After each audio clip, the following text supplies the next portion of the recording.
بسم اللہ الرحمن الرحیم۔ السلام علیکم ساتھیوں، میں ہوں محمد عارف لطیف۔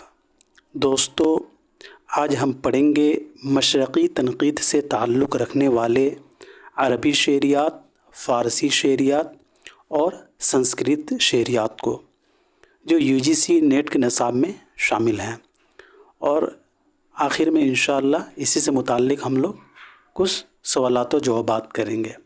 تو چلیے شروع کرتے ہیں۔ سب سے پہلے پڑھیں گے عربی شعریات کو۔ عربی زبان میں 3 صدی ہجری کے اوائل سے ہی شعراء کے طبقات، انتخابات اور قدیم تصورات نقد کی تدوین کا کام منظم طور پر شروع ہو گیا تھا۔ محمد بن سلام العجمی اور اس کے تنقیدی نظریات۔ ان کا اصل نام محمد بن سلام تھا اور کنیت ابو عبداللہ البصری۔ ان کی پیدائش 1756 عیسوی کو بصرہ میں ہوئی تھی اور وفات 845 عیسوی کو بغداد میں۔ طبقات الشعراء محمد بن سلام العجمی کی اہم تخلیق ہے۔ محمد بن سلام نے شاعری کو صنعت گری قرار دیا ہے۔ یاد رہے کہ محمد بن سلام نے شاعری کو صنعت گری قرار دیا ہے۔ محمد بن سلام عربی کا پہلا نقاد ہے۔ یاد رہے دوستو کہ محمد بن سلام جو ہے وہ عربی کا پہلا نقاد ہے۔ ابن قتیبہ اور اس کے تنقیدی نظریات۔ ابن قتیبہ کا اصل نام ابو محمد عبداللہ بن مسلم بن قتیبہ ہے اور ابن قتیبہ کی پیدائش 1828 عیسوی کو کوفہ میں ہوئی تھی، اور ان کی اہم تصانیف الشعر والشعراء، آداب الکاتب، اصلاح الغلط، کتاب المعانی والبیر۔ الشعر والشعراء، آداب الکاتب، اصلاح الغلط اور کتاب المعانی والبیر، یہ چاروں تصانیف جو ہیں ابن قتیبہ کے ہیں، اور یہ چاروں اہم ہیں۔ ان میں سے کوئی بھی جو ہے پوچھا جا سکتا ہے، تو آپ لوگ سبھی کو یاد رکھیں گے۔ الشعر والشعراء، آداب الکاتب، اصلاح الغلط، کتاب المعانی والبیر۔ ابن قتیبہ کا کہنا ہے کہ کبھی کبھی شعر کے الفاظ بہت خوبصورت ہوتے ہیں، لیکن معنی کے فقدان کی وجہ سے شعر بیکار ہو جاتا ہے۔ انہوں نے یہ بات جو ہے اپنی کتاب الشعر والشعراء میں کہی ہے۔ ابن قتیبہ کا خیال ہے کہ الفاظ کو حد الوسع تعقید سے بچانا چاہیے۔ کلام کو اتنا سہل ہونا چاہیے کہ وہ عوام کی فہم سے قریب ہو جائے۔ یہ بات بھی انہوں نے اپنی کتاب الشعر والشعراء میں کہی ہے۔ ابن قتیبہ کے نزدیک اچھا شاعر وہی ہو سکتا ہے جو شاعری کی روایت پر نظر رکھتا ہو۔ یاد رہے ساتھیوں کہ ابن قتیبہ کے نزدیک اچھا شاعر وہی ہو سکتا ہے جو شاعری کی روایت پر نظر رکھتا ہو۔ ابن قتیبہ کے مطابق شاعر کی 2 قسمیں ہیں، متکلف اور مطبوع۔ ابن قتیبہ اچھے اور برے کے اعتبار سے شاعری کو 4 حصوں میں تقسیم کرتا ہے۔ یہ آپ سے پوچھا جا سکتا ہے دوستو کہ قتیبہ اچھے اور برے کے اعتبار سے شاعری کو کتنے حصوں میں تقسیم کرتا ہے؟ تو یاد رہے کہ 4 حصوں میں۔ ابن قتیبہ اچھے اور برے کے اعتبار سے شاعری کو 4 حصوں میں تقسیم کرتا ہے۔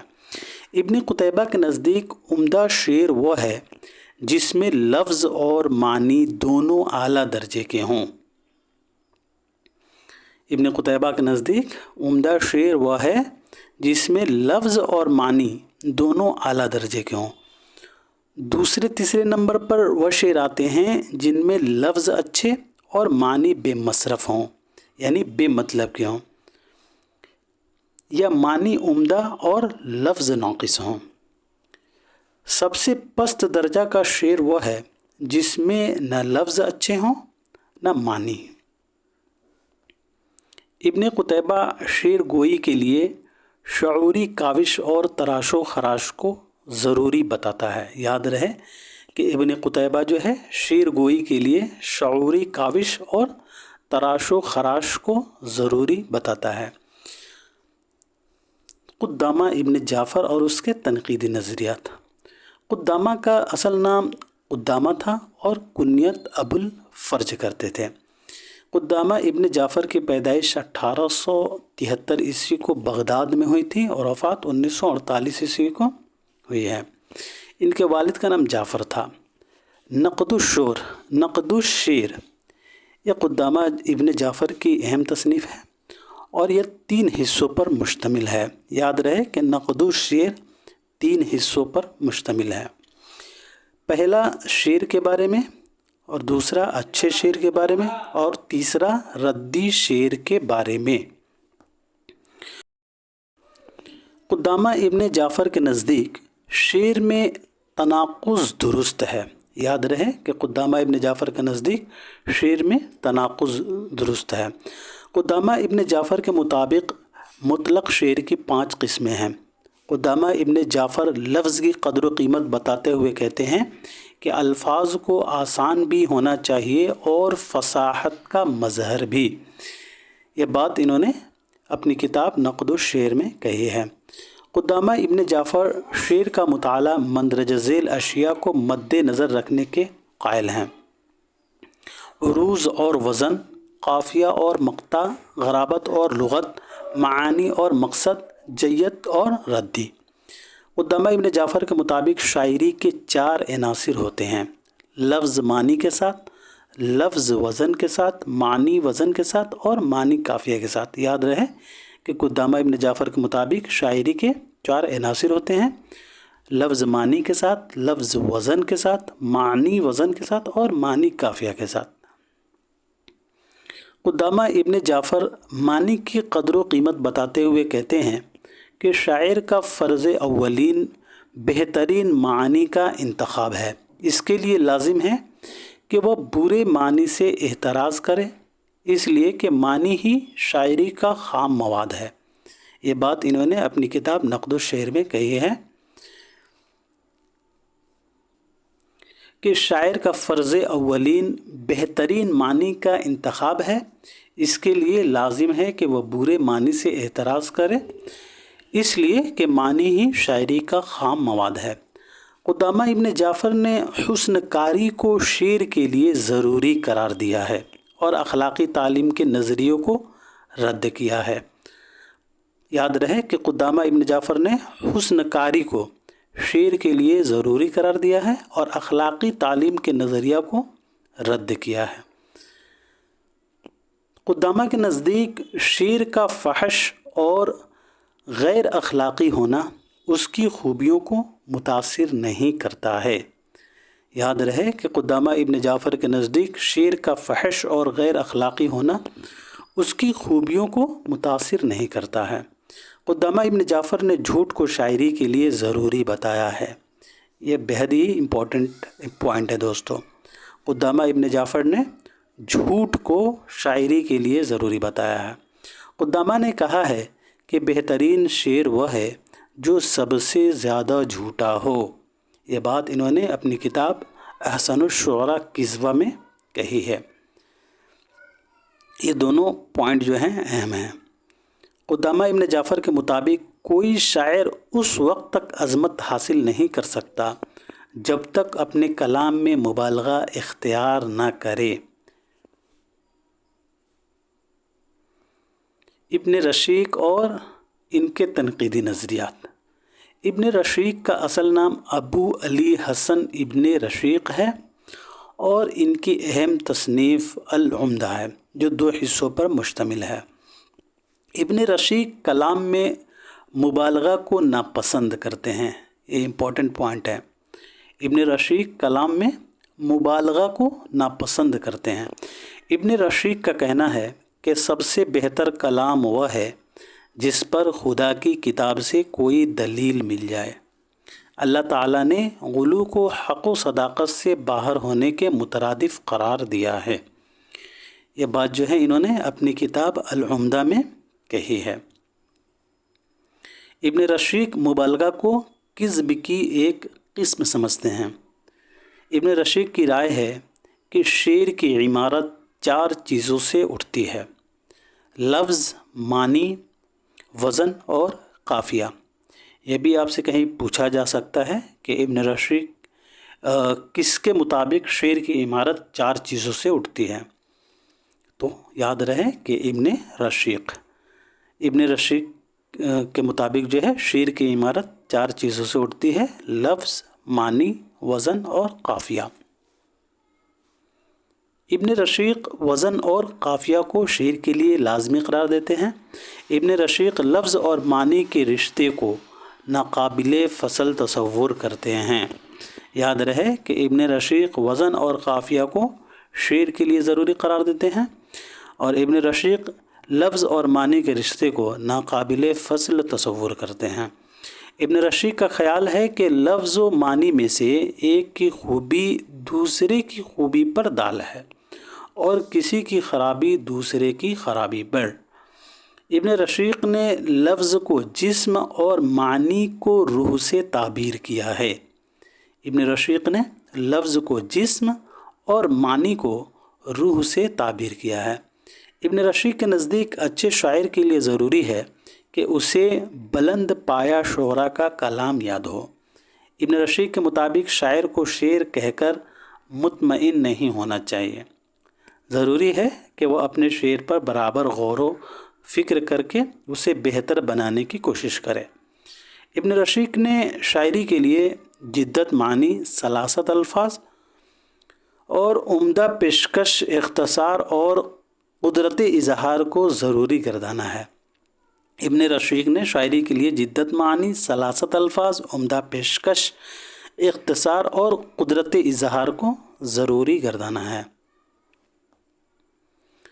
ابن خلدون اور ان کے تنقیدی نظریات۔ ان کا اصل نام ابو زید عبد الرحمن بن محمد ہے، اور ان کی اہم تصنیف مقدمہ ابن خلدون ہے اور العبر۔ یہ دونوں تصانیف جو ہیں امپورٹنٹ ہے ساتھیوں، العبر اور مقدمہ ابن خلدون۔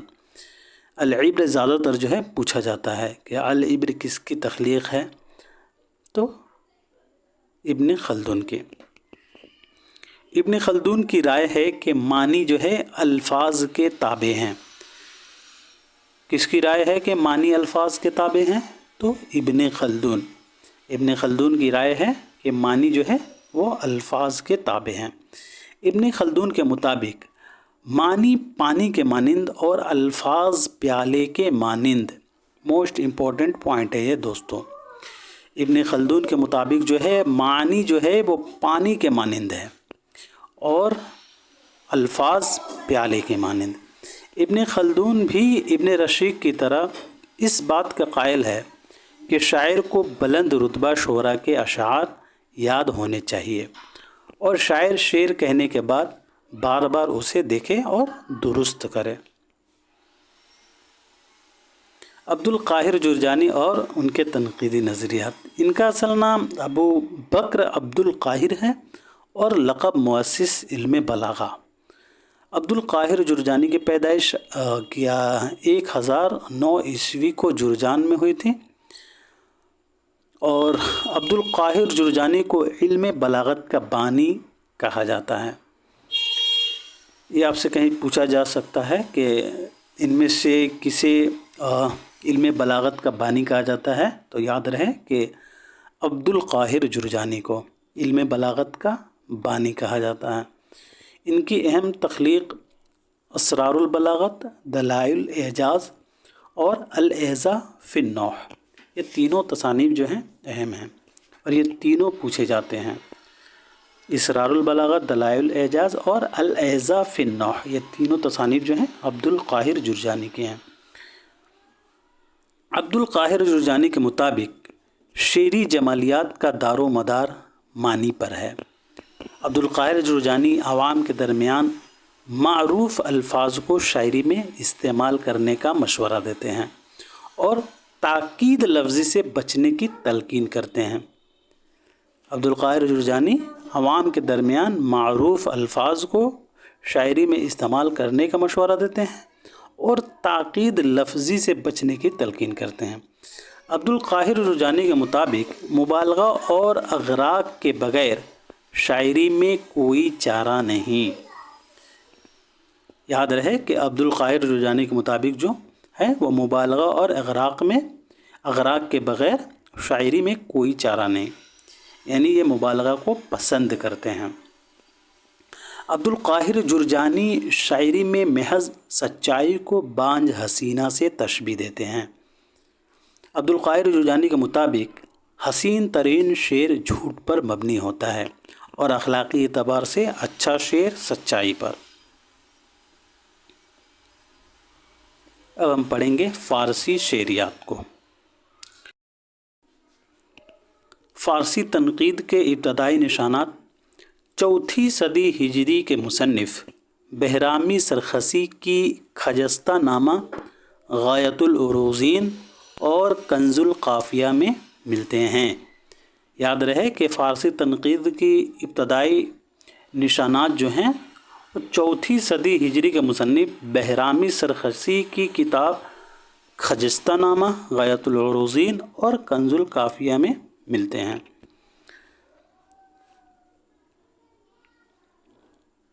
فارسی کے اہم نقاد عنصر المعالی امیر کے کاؤس بن اسکندر بن قابوس اور ان کے تنقیدی نظریات۔ عنصر المعالی امیر کے کاؤس بن اسکندر قابوس کی تصنیف جو ہے قابوس نامہ ہے، جو فارسی تنقید پر پہلی کتاب ہے۔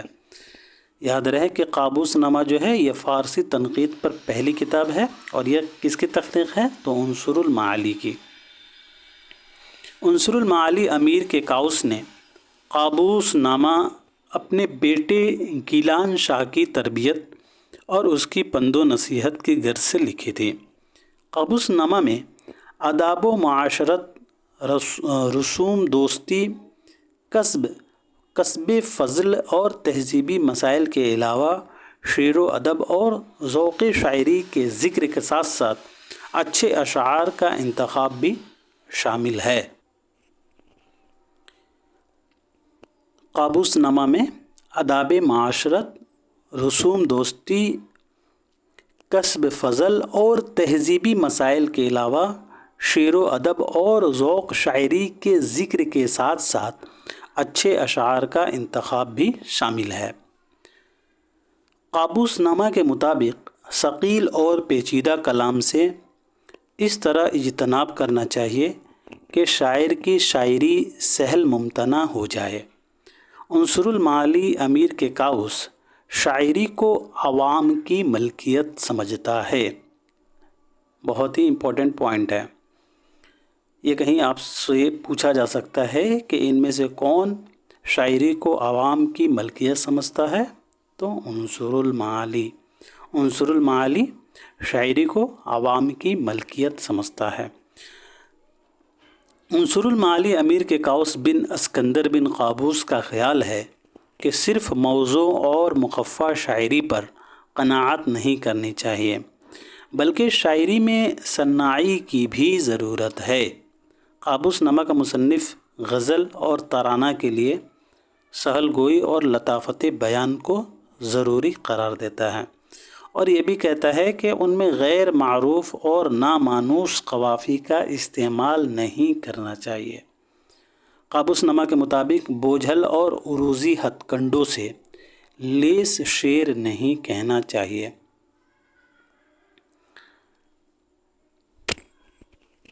رشید الدین وطوات اور ان کے تنقیدی نظریات۔ رشید الدین وطوات کی تصنیف جو ہے حدائق السحر، دقائق الشعر۔ یاد رہے کہ رشید الدین وطوات کی اہم تصنیف جو ہے وہ حدائق السحر اور فی دقائق الشعر ہے۔ جو سرخسی بہرامی کی کتابیں غایۃ العروضین اور کنز القافیہ اور عربی کے تصور عروض اور تصور قافیہ پر مبنی ہے۔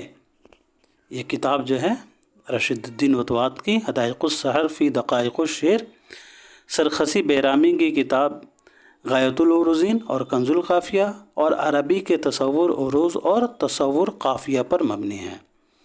رشید الدین وطوات کی کتاب حدائق السحر فی دقائق الشعر معنی، بیان اور صنائع لفظی و معنوی پر فارسی میں پہلی کتاب ہے۔ حدائق السحر فی دقائق الشعر میں تنقیدی مباحث بالکل نہیں ملتے ہیں۔ یہ کتاب پورے طور پر صنائع لفظی و معنوی کے ذکر اور ان کی وضاحت پر مبنی ہے۔ رشید الدین وطوات نے تشبیہ کے بعد شاعری کی صنعتوں میں صنعت استعارہ کو بہت اہمیت دی ہے۔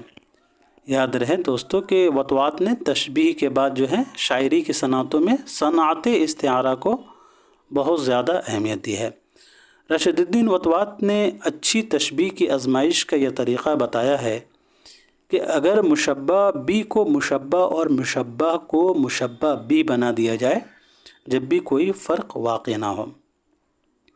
رشید الدین وطوات شاعری میں صنائع کے استعمال پر بہت زور دیتے ہیں۔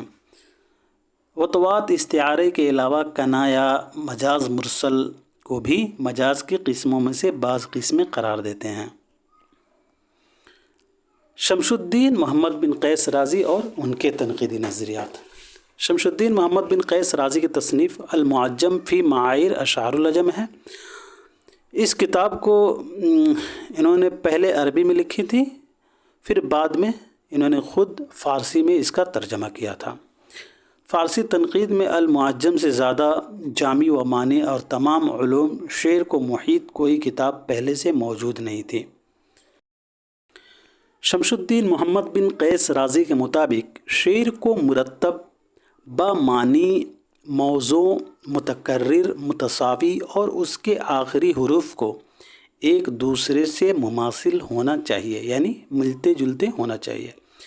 شمس الدین محمد بن قیس رازی کے مطابق شاعری کو قابل فہم ہونا چاہیے اور اس میں استعارات بعید اور تشبیہات کاذب سے اعتراض کرنا چاہیے، یعنی شعر میں 6 عناصر کا ہونا ضروری ہے۔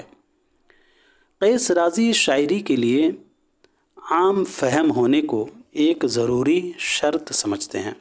قیس رازی کے مطابق اچھے شعر کو 2 رازگار استعارات، شاذ و نادر مجازات، چھوٹی یا غلط تشبیہات اور دہرائی ہوئی تجنیسیات سے خالی ہونا چاہیے۔ قیس رازی کے مطابق ہر شعر کو خود مکتفی ہونا چاہیے اور شعر کے مفہوم کی تکمیل دوسرے شعر میں نہ ہونی چاہیے، بلکہ ہر شعر ایسا ہو کہ وہ معنوی اعتبار سے اپنا الگ وجود رکھے۔ شمس الدین قیس رازی کے مطابق شاعری کی اساسی قدر جمالیاتی اور شاعرانہ اظہار میں مضمر ہے، یعنی پوشیدہ ہے۔ قیس رازی معنی کی قدر و قیمت کا انحصار شعر میں استعمال ہونے والے الفاظ پر قرار دیتے ہیں۔ قیس رازی کا کہنا ہے کہ معنی خواہ بلند ہوں یا پست، عمدہ الفاظ اور بہترین ملابس کے بغیر سامع کے دل و دماغ پر اپنا اثر مرتب نہیں کر سکتے۔ قیس رازی کے مطابق شعر کو اتنا سہل ہونا چاہیے کہ جب پڑھا یا سنا جائے تو آسانی سے سمجھ میں آ جائے۔ عروضی سمرقندی اور ان کے تنقیدی نظریات۔ عروضی سمرقندی کا اصل نام ابوالحسن احمد سمرقندی ہے اور لقب جو ہے ان کا نظامی عروضی۔ عروضی کی اہم تصنیف چہار مقالہ ہے۔ چہار مقالہ قابوس نامہ کے بعد فارسی کی تنقیدی روایت کے تعین میں اہم رول ادا کرتی ہے۔ قابوس نامہ چہار مقالہ سے 75 سال قبل کی تصنیف ہے۔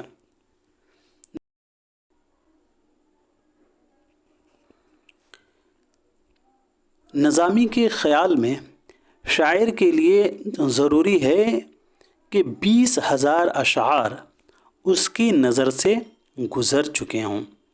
چہار مقالہ میں نظامی عروضی نے علم نجوم اور علم طب کے ساتھ ایک باب میں شاعری اور شاعروں پر بھی اظہار خیال کیا ہے۔ علم نجوم کہتے ہیں جو پلانٹ وغیرہ کے بارے میں نالج رکھتے ہیں، اور علم طب ہو گیا جیسے ڈاکٹری۔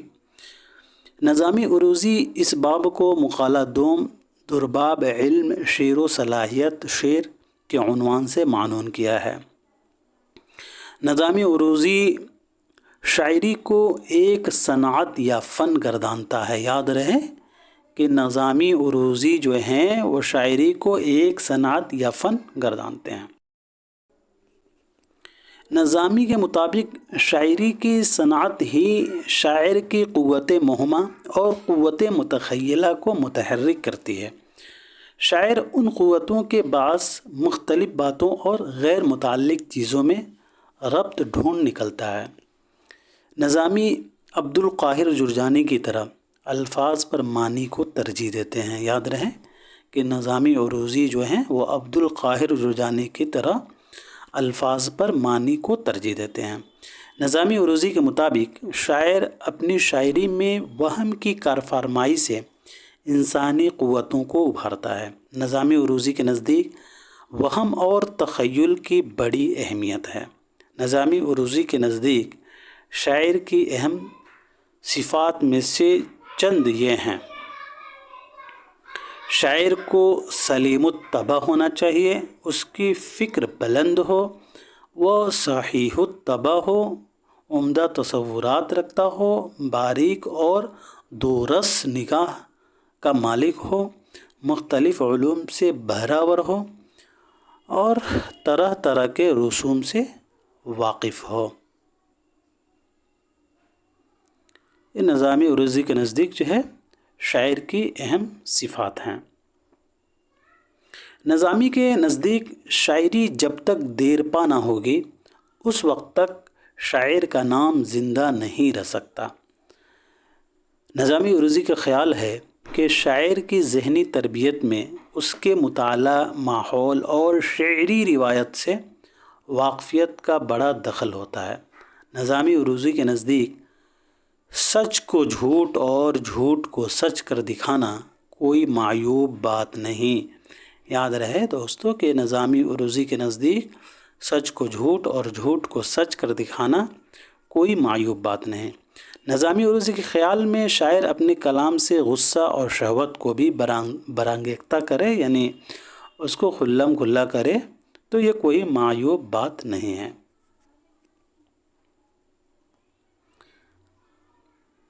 اب آ گیا سنسکرت شعریات۔ اب دیکھ لیتے ہیں سنسکرت شعریات کو۔ سنسکرت شعریات کی باقاعدہ نظریاتی بحث آچاریہ بھرت کے ناٹیہ شاستر سے شروع ہوتی ہے۔ ان کی کتاب جو ہے ناٹیہ شاستر ہے، آچاریہ بھرت منی کی جو ہے، اس کتاب سے جو ہے سنسکرت شعریات کی باقاعدہ بحث شروع ہوتی ہے۔